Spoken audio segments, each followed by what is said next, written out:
Boa tarde, amigos e amigas, irmãos e irmãs do canal YouTube. Aqui estou mais uma vez para a gravação de um vídeo dos inscritos que nos foi revelado no período de 6/6/2002 a 12/8/2009. São 151 capítulos com quase 7.000 versículos.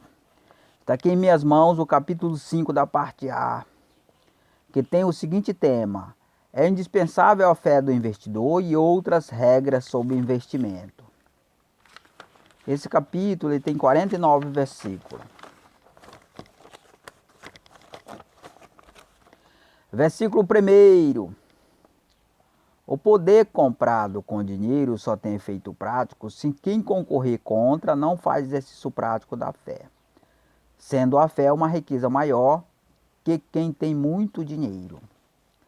Versículo 2: quem conquista direito está justificado diante de Deus, e quem compra direito só tem o poder de justificar-se diante dos homens, forjando na aparência ter direito conquistado, mas a persistência do poder da fé vai pouco a pouco desfazendo o erro.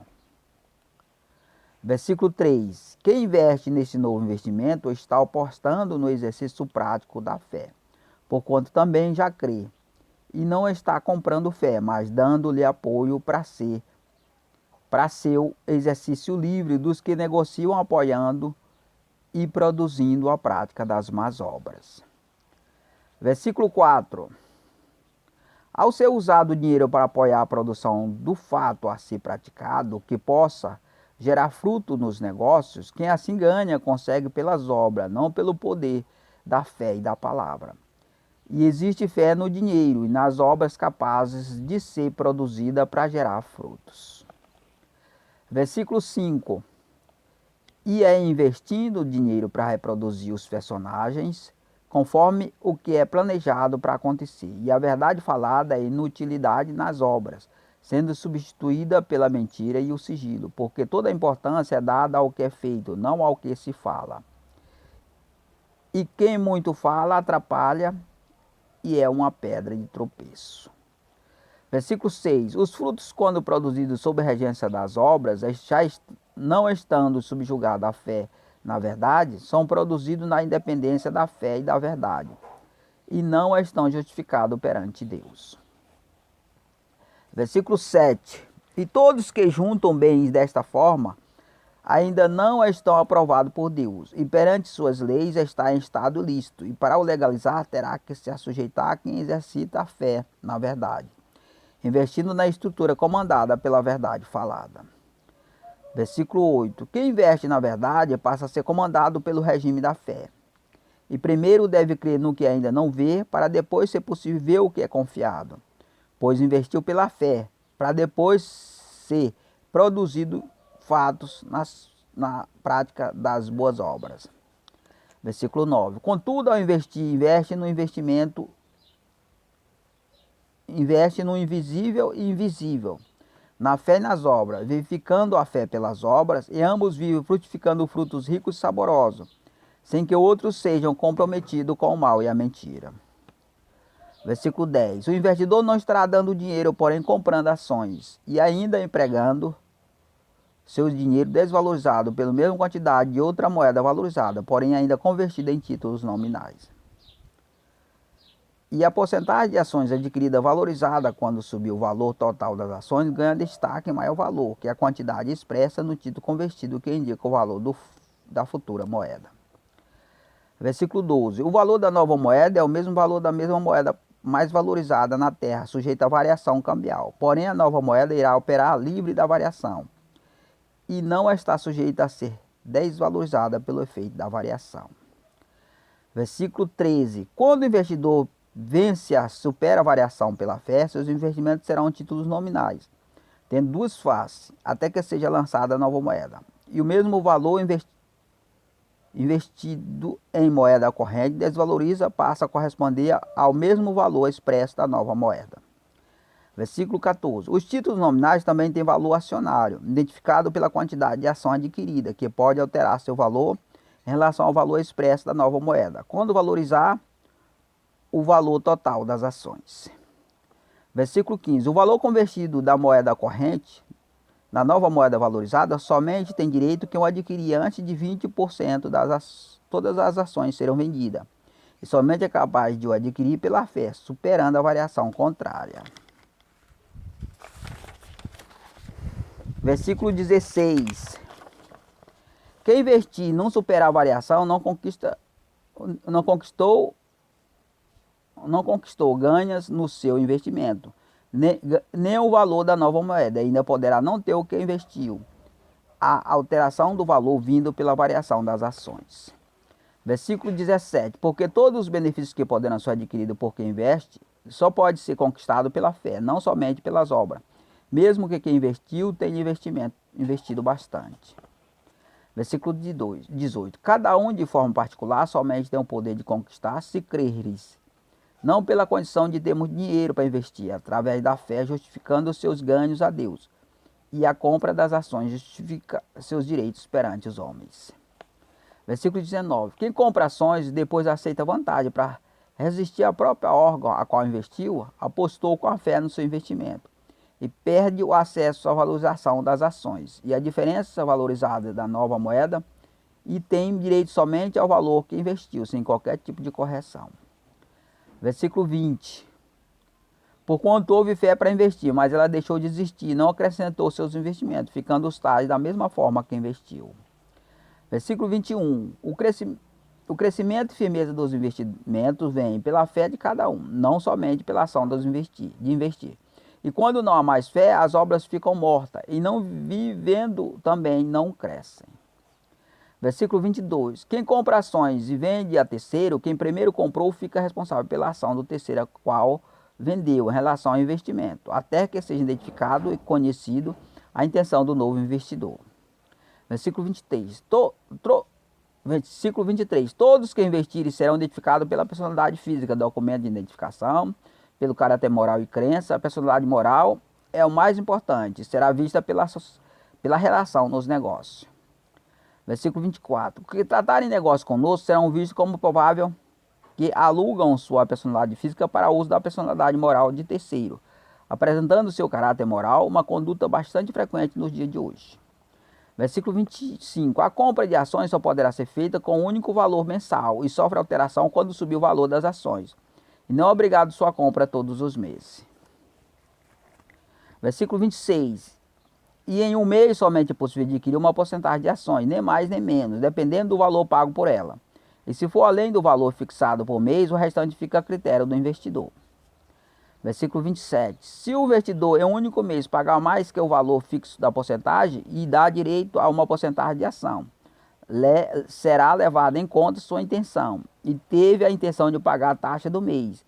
E de outros meses somente é reembolsado o valor da taxa do mês, o restante somente é reembolsado no mês posteriores, havendo comunicação prévia pela comunicação da intenção. Versículo 28. E o órgão não se responsabiliza por sobra não reembolsada, fica à disposição do investidor até que seja reembolsado, caso não decida sacar antes. Versículo 29. Agora, se o investidor pagou mais que o valor fixo pela porcentagem mensal, para desvalorizar o investimento em relação a outra moeda sujeita à variação, por seus negócios estarem parcialmente sujeitos a outra moeda, o valor pago a mais é todo reembolsado. Versículo 30. Mas somente é pago descontado a mesma porcentagem de ação vendida mensalmente. Tudo que exceder o valor mensal, sem haver comunicação prévia, automaticamente é reembolsado. Será tratado como uma medida para desvalorizar nosso investimento livre da variação. Versículo 31. Se trata de uma ação para desvalorizar a nova moeda livre da variação, manter valorizado outras moedas sujeitas, para assim ganharem valor nos negócios com outras moedas sujeitas e ainda assim ficar menos valorizada. Versículo 32. Porque as moedas públicas mais valorizadas, sujeitas à variação do câmbio, ganham valor perante outras menos valorizadas, já pendente a nova moeda, e são obrigadas a pagar mais que a taxa fixada no mês para se valorizar. Versículo 33. O baixíssimo valor pago pelas ações e as vantagens dos investidores numa moeda desvalorizada pela mesma quantidade da moeda valorizada desmotiva e desvaloriza outros investimentos das moedas mais valorizadas sujeitas à variação. Versículo 34. E o aumento do valor pago pelas ações reduz a vantagem que, de certa forma, desvaloriza investidores. Desmotiva investidores e as motiva a investidores na moeda sujeita à variação. Versículo 35. Por causa disso, que investidores do novo investimento ainda têm negócio sujeito parcialmente à variação. São obrigados a investir excedendo o valor exigido para ser reduzido o retorno e ser desvalorizado, desmotivado perante os concorrentes. Versículo 36. Esse valor pago excedente ao preço da porcentagem do mês se trata de um projeto da economia que opera sujeito à variação, que usa o novo investimento através dos próprios investimentos, que convence o investidor de seu mau investimento e, ao mesmo tempo, usá-las como fonte de captação de recursos. Versículo 37. Obriga o investidor a pagar mais que o valor exigido em troca da maior movimentação e agilidade em seus negócios sujeitos à variação. E se pagar somente o valor fixado, os negócios sujeitos à variação são travados e são obrigados a pagar excedente para ser destravado.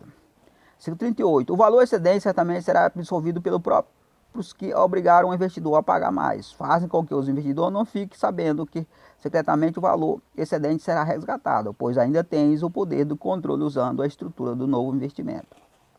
Versículo 39. Nossa estrutura que forma o novo investimento é recém-chegada ao mercado e ainda não tem em mãos o poder de evitar esse tipo de controle, pois operamos sem essa capacidade neste setor.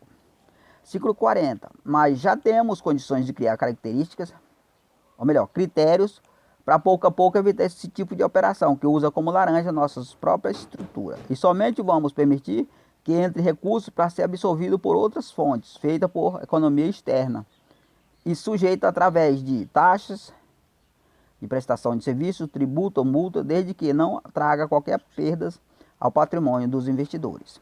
Versículo 41. Não será permitido fuga de recursos, pago com ágio por investidor, através de roubo ou sequestro, sem que nem danos, extravio ou desperdício de recursos, pois se trata de maneira ilícita, e se ocorrer será cobrado em dobro no valor tirado em ocasião oportuna. Versículo 42. E pouco a pouco vamos trabalhar no combate de fuga de recursos quaisquer espécies, fechando as brechas de escape para ser possível retermos recurso e controle, procurando eliminar operações externas do controle externo, que passa por nossa estrutura. Versículo 43. Quem põe em risco a firmeza de nossa estrutura, usando o controle de nossos negócios, que envolve o investidor, que faz a penetração de capital estranho numa estrutura por meio de valores cobrados excedentes. Com isso ganha até o direito de nos tirar além do valor excedente. Versículo 44. O investidor que conseguir pagar unicamente o valor da taxa mental, sem pagar o excedente, tem o controle e firmeza que esperamos, para juntos caminharmos moderadamente, no ritmo moderado e sustentável. Versículo 45. Porquanto não trabalhamos tendo como prioridade juntar recursos de forma desordenada, nos desligando de nosso dever, de primeiro conquistarmos ao seu tempo, e o tempo passe, conquistarmos direito e posse, não primeiro posse e depois direito. Versículo 46. A posse que nos é dada é dos investidores, dos investimentos dos investidores de forma gradativa, que não nos enche de riqueza, porém nos sustenta apenas para nos manter vivos e firmes, sendo resistência suficiente para resistirmos com o mesmo objetivo. Versículo 47. Não cansamos nem nos enfadamos na caminhada, pois seguimos em passos lentos e firmes. E o fardo que levamos é possível levar. Não temos pressa, porquanto o tempo nos espera, como o esperamos, e na medida que passa também vamos passando. Versículo 48. Além disso, esperamos o tempo de Deus, que tarda na sua paciência, na qual trabalha com o nosso trabalho. Com isso nos aperfeiçoamos com sua perfeição, de maneira que já ganhamos na espera da promessa. Versículo 49. E se agimos tendo favorável tempo, ficamos tranquilos, pois já não resistimos o futuro. Com isso ele não nos rejeita. Quanto ao presente, ainda pertence aos que controlam a situação e lutam contra o tempo e as promessas. Então a gente concluiu aí, irmão, mais um capítulo. É o capítulo 5 da parte que tem letra, que tem o tema: é indispensável a fé do investidor e outras regras sobre investimento. Mais um capítulo a gente concluiu, irmão, para que você se enriqueça da nossa sabedoria, a sabedoria que Deus nos deu.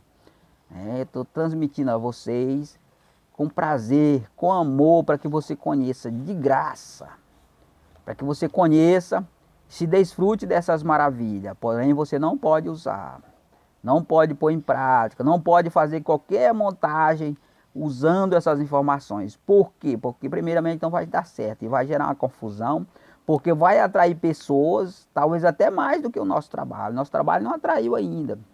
Por que que o nosso trabalho não atraiu pessoas ainda? Porque se trata de um projeto para conduzir pessoas para as pessoas erradas, né? E aí essas pessoas erradas não têm capacidade, não têm habilidade, não têm o Espírito Santo, e aí vão se decepcionar mais na frente. Então, irmão, agradeço a todos em nome de Jesus.